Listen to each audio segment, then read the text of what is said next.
Assalamualaikum dan hai semua. Nama saya Muhammad Haikaluddin bin Ismail. Nombor matriks 01DEE 19F1080 daripada kelas DEE 4C. Hari ini kita akan membincangkan tentang renewable energy kepada Politeknik Ungku Omar. Seperti yang kita tahu, Politeknik Ungku Omar ialah institusi yang dalam keadaan yang agak panas. Oleh itu, kita akan menggunakan solar energy ini untuk ditukarkan kepada electrical energy agar dapat digunakan dalam aktiviti seharian. Okey, apa yang dimaksudkan dengan renewable energy ialah definition dia. Renewable energy ialah energy which come from natural resource such as sunlight, wind, rain, tides and geothermal heat which are naturally replenished. Apa yang dapat kita faham ialah tenaga ini ialah tenaga yang dapat diperbaharui dan tenaga yang tidak akan habis penggunaannya. Seterusnya kita akan ke advantage dan disadvantages. Okey, untuk advantage, solar energy adalah unlimited supply. Apa yang dapat kita maksudkan ialah tenaga matahari penggunaannya tak akan habis melainkan pada waktu malam. Yang kedua, causes no water or no air or water pollution. Maknanya tidak akan berlakunya pencemaran udara ataupun pencemaran air kerana kita menggunakan tenaga solar. Yang ketiga ialah reduce electricity bill. Dia dapat mengurangkan penggunaan bayaran bil elektrik kerana kita menggunakan tenaga elektrik kita sendiri. Seterusnya ialah disadvantages. Yang pertama, may not be cost effectively.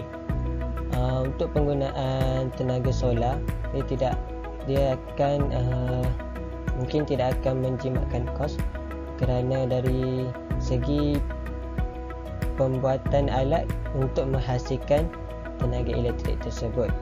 Dan seterusnya, storage dan backup are necessary.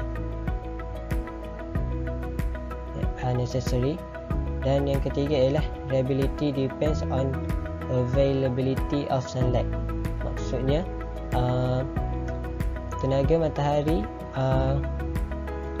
bergantung kepada cahaya yang tersedia, bergantung pada tenaga yang tersedia. Apabila waktu malam tenaga matahari tiada untuk menghasilkan elektrik. Seterusnya kita akan pergi ke operation of solar.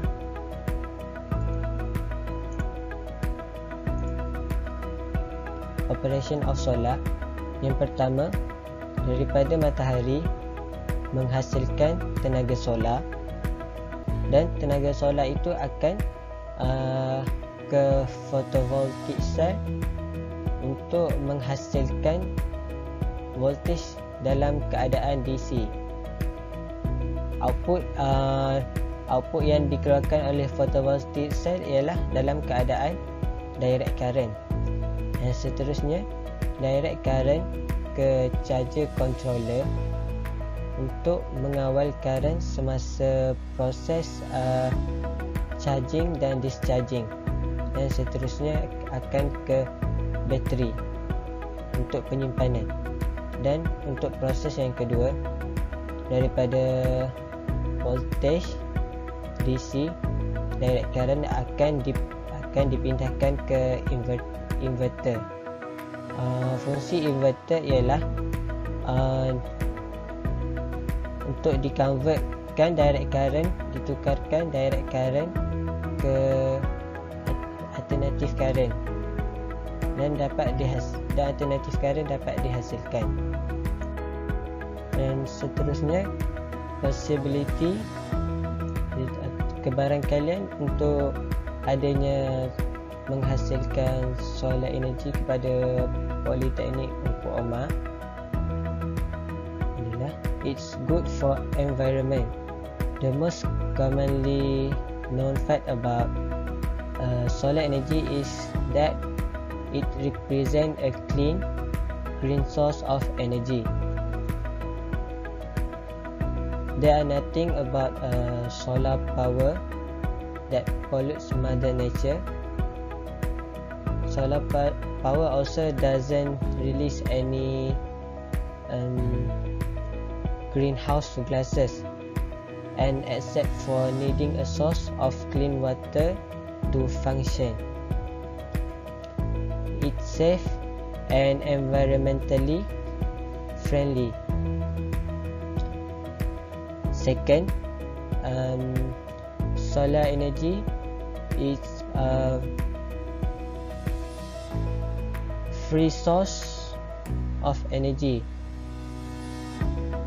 The sun provides us with more energy than we could ever use, and no one can monopolize the sunlight. Apa yang kita faham, ada siapa yang dapat monopoli tenaga matahari, kerana tenaga matahari adanya satu yang dapat kita gunakan. Solar power system will saving money from moment it's turned on. However, the advantage of solar power are best in the long term. The longer you have your solar power system, the more you enjoy the benefit of solar technology and support the environment. Apa yang kita faham ialah melalui advantage dia ialah cause no air or water pollution. Okay, yang ketiga ialah improve grid security. When many of us switching to solar power, we are less likely to experience blackout.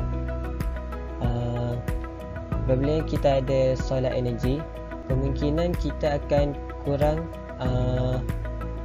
ketiadaan bekal elektrik, kerana solar energy dapat membekalkan tenaga elektrik kepada kita. This in turn provide us with a great electricity grid security, especially in terms of nature of human caused disaster. With the help of solar panel grant, you can also be paid to export electricity back to the grid. Sekian, itu daripada saya. Terima kasih. Assalamualaikum.